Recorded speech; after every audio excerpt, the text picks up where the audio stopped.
Welcome to சர்சு சமையல். இன்றைக்கி ஷோவில் நம்ம ஒரு வெஜிடபிள் பிரியாணி ஈஸியாக டேஸ்ட்டாக எப்படி செய்கிறதுன்னு தான் பார்க்க போகிறோம். வாங்க பார்க்கலாம். என்னங்க, இந்த மாதிரி ஒரு பிரியாணி செஞ்சால் ஒரு தயிர் பச்சடி மட்டுமே போதுமானதுங்க. அவ்வளோ சூப்பராக இருக்கும். நீங்களும் கண்டிப்பாக ட்ரை பண்ணி பாருங்கள். இந்த வீடியோவை ஸ்கிப் பண்ணாமல் பாருங்கள். என்னோடய சேனலை இது வரைக்கும் சப்ஸ்கிரைப் பண்ணாதவங்க சப்ஸ்கிரைப் பண்ணிக்கோங்க. வாங்க வீடியோக்குள்ளே போகலாம். எப்படி செய்கிறதுன்னு பார்க்கலாம். வெஜிடபிள் பிரியாணி செய்ய தேவையான பொருட்கள் பார்த்துடலாங்க. சீரக சம்பா அரிசி 1/2 கிலோ, கடலெண்ணெய், தேங்காய் எண்ணெய், நெய் தேவைக்கு, பட்டை, கிராம்பு, ஏலக்காய், பிரிஞ்சி இலை தாளிக்க தேவையான அளவு, பெரிய வெங்காயம் 2 நறுக்கியது, பச்சை மிளகாய் 2ஆக கீறியது 2, தக்காளி 2 நறுக்கியது, கேரட், பீன்ஸ், உருளைக்கிழங்கு நறுக்கியது தேவைக்கு, கொத்தமல்லி இலை, புதினா தேவைக்கு, பிரியாணி மசாலா தேவைக்கு, தனி மிளகாய்த்தூள் காரத்துக்கு தேவையான அளவு, மல்லித்தூள் 1 டேபிள் ஸ்பூன், இஞ்சி பூண்டு விழுது 2 டேபிள் ஸ்பூன், உப்பு தேவைக்கு.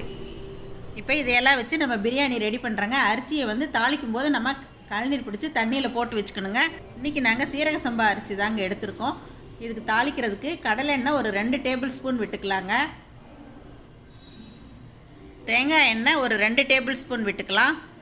இன்றைக்கி ஒரு ப்ரெஷர் பேனில் தாங்க தாளிக்கிறோம். இப்போ எண்ணெய் நல்லா காஞ்சிருச்சு. அதில் பட்டை, கிராம்பு, ஏலக்காய், பிரிஞ்சி இலை தாளிச்சுக்கலாங்க. இந்த வாசனை சாமான்கள்லாம் பொரிஞ்ச உடனே நம்ம பச்சை மிளகாயை இதில் சேர்த்துடலாங்க. பச்சை மிளகாய் சேர்த்துட்டு அதுக்கப்புறமா நம்ம 1 by 1 எல்லாத்தையும் சேர்த்துடலாங்க. இப்போ பெரிய வெங்காயம் சேர்த்தாச்சு.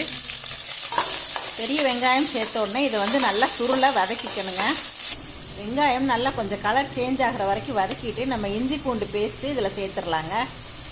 இஞ்சி பூண்டு பேஸ்ட் சேர்த்து நல்லா பெரட்டி விட்டதுக்கப்புறமா கொத்தமல்லி, புதினா இதிலையே சேர்த்து நல்லா வதக்கிக்கலாங்க.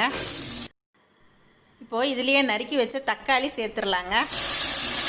தக்காளியும் நல்லா சுருளை வதங்கிடணுங்க.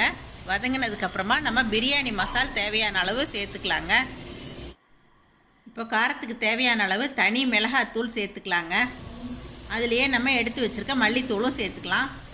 இப்போ இந்த கலவையை நம்ம நல்லா பெரட்டி விட்டுறலாங்க.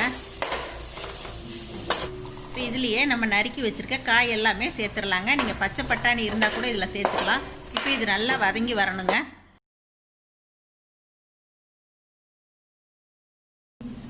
இப்போ வதங்கிட்டு இருக்கும்போதே தேவையான உப்பு சேர்த்துக்கலாங்க.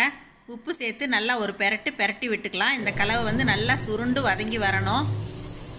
வதங்கினதுக்கப்புறமா நம்ம தேவையான அளவு தண்ணி ஊற்றிக்கலாங்க. 1 பங்கு அரிசிக்கு 2 பங்கு தண்ணீர் போதுமானது. அந்த அளவுக்கு நீங்கள் ஊற்றிக்கோங்க. தண்ணி தேவையான அளவு ஊற்றினதுக்கப்புறம் குக்கர் மூடியை சும்மா மூடி வைக்கலாங்க. இது கொதித்ததுக்கப்புறமா நம்ம எடுத்துகிட்டு அரிசி போட்டுக்கலாங்க. இப்போ நல்லா கொதிச்சிருச்சு.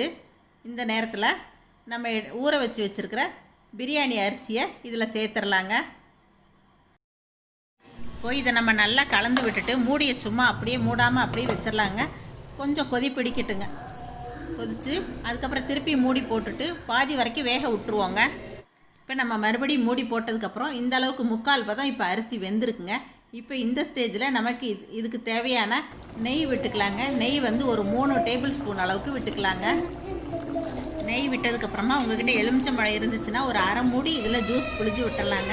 இப்போ பாருங்கள், அடுப்புக்கு மேலே ஒரு ஸ்டாண்டை போட்டு அது மேலே நம்ம குக்கரை தூக்கி வச்சுட்டு மூடி வெயிட்டை போட்டுடலாங்க.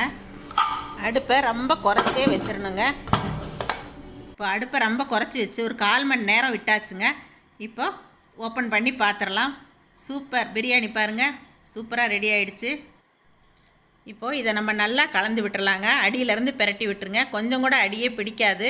அந்தளவுக்கு கரெக்டாக உதிராக நீட்டாக வெந்திருக்குங்க. பாருங்கள், இப்போ உங்களுக்கு பார்க்கும்போதே தெரியும், ஒன்றோட ஒன்று அரிசி ஒட்டாமல் இந்த மாதிரி தாங்க இருக்கணும் பிரியாணி எல்லாம். நம்மளோட சுவையான சூப்பரான வெஜிடபிள் பிரியாணி ரெடிங்க.